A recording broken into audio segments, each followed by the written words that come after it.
Olá, meu nome é Daniel Bon, sou acadêmico de medicina da UFPEL. Venho por meio deste trabalho apresentar um caso raro, uma fratura exposta de clavícula. Esse trabalho foi produzido por membros da Liga de Ortopedia e Traumatologia da Universidade Federal de Pelotas, a LOT, e foi orientado pelo professor coordenador Leandro Heckers. Além desses, é importante citar a participação no caso do Dr. Sandro de Matos Dias, preceptor do Serviço de Ortopedia e Traumatologia da Santa Casa. Introdução. A clavícula é o único osso que faz a transição entre o esqueleto apendicular e axial, como demonstrado na imagem em verde. Por ser delgada e imposta a grandes cargas e amplitudes de movimento, a clavícula é frequentemente fraturada. Portanto, fraturas de clavículas são comuns. Essas fraturas totalizam de 35% a 44% de todas as fraturas da cintura escapular. Porém, apenas 1,4% dessas fraturas são expostas.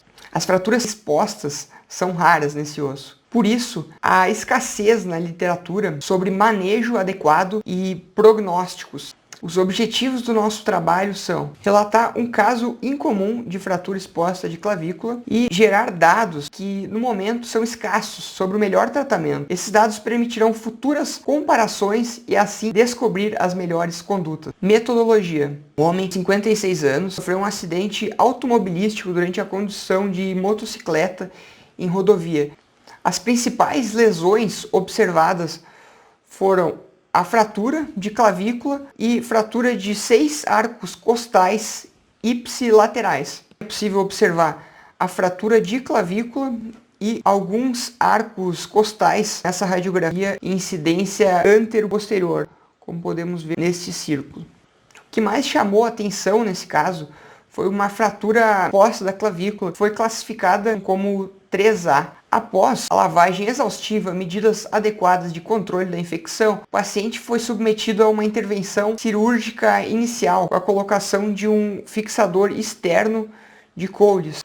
Aqui vemos uma imagem do aspecto externo. Esse paciente evoluiu com infecção local, que causou uma osteólise em local de pinos, resultando em uma soltura e uma diástase entre os fragmentos. Os fragmentos ficaram afastados, impedindo assim uma consolidação. Foi realizada a conversão para uma fixação interna, para uma maior estabilização do foco de fratura. Foram utilizadas placa de compressão dinâmica e parafusos. Resultados e discussão.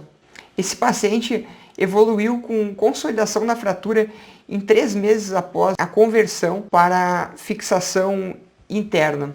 Fraturas expostas nesse osso geralmente são resultados de traumas de alta energia. É improvável que ocorram isoladamente. Elas representam um sinal clínico de alerta para lesões associadas. O nosso caso, ele corrobora com o que diz a literatura, uma vez que ocorreu um acidente automobilístico em rodovia, indicando alta velocidade. Outro fator que corrobora com a literatura é a questão de lesões associadas. O nosso paciente, ele teve fratura de 6 arcos costais. Em 60% dos casos, são radiograficamente identificáveis fraturas de costelas. Vamos para a parte do tratamento. A indicação é de tratamento cirúrgico. Como o nosso paciente teve uma fratura exposta de Gustilo e Anderson 3A, sobre os métodos de fixação, entre diversas técnicas, a redução aberta e fixação interna, RAF, um dispositivo de fixação interna por placas,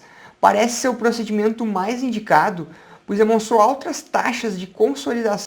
Porém, em situações raras de exposição óssea, como no caso relatado, pela significativa contaminação e lesões severas de partes moles, aqui temos uma imagem do nosso caso demonstrando isso, esse tratamento de RAF, ele não está indicado para ser realizado de maneira inicial. Nessas situações, a fixação externa é o tratamento inicial de escolha, onde é obtida estabilidade com poucas lesões teciduais, conferindo um melhor prognóstico de partes moles. Em nosso caso, foi optado pela fixação externa com o fixador externo de Coles. Esses fixadores externos também poderiam ser utilizados como um tratamento definitivo. Porém, em nosso caso, tivemos uma necessidade de conversão porque o paciente teve uma infecção e osteólise em local de pinos que foi seguido de soltura. Dessa maneira, a fratura não iria consolidar apenas com aquele fixador externo.